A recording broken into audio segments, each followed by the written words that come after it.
Hello everyone, আমি Lhuan. আমি চায়নাতে ভার্সিটি পড়ুয়া একজন ছাত্র।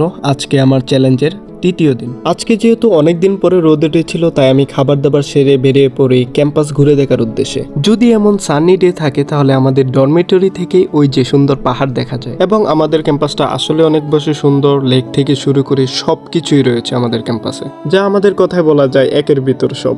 নদী, লেক, পাহাড়, জঙ্গল সবকিছুই। আমার যখন মাঝে মাঝে মন খারাপ হয়, আমি তখনই এই জায়গাটাতে চলে আসি এবং এই জায়গাটাতে আমি একান্ত আমার সময় পার করি। বর্তমানে ভার্সিটি সামার ভ্যাকেশনের কারণে ভার্সিটিতে স্টুডেন্ট নাই বললেই চলে, একদম ভার্সিটি পুরো ফাঁকা। তারপর আর কি বেশ কিছুক্ষণ সময় কাটিয়ে আমি চলে যাই আমার পার্সেলগুলি রিসিভ করতে।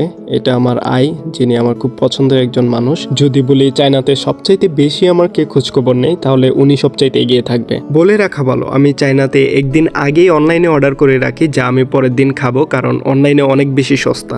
এবং এই যে এটা আমাদের ভার্সিটির মেন গেটের সাথেই এই লাউপান, যিনি অনেক ফেমাস একজন মানুষ, এবং আমি প্রায় ওনার থেকে সসেজ কিনে খাই। মেট্রোতে আসার সময় দেখলাম একটা চাইনিজ ছেলে লেক পারে বসে খুব সুন্দর বাঁশি বাজাচ্ছে, এবং ওই মুহূর্তটা আসলে অনেক সুন্দর ছিল।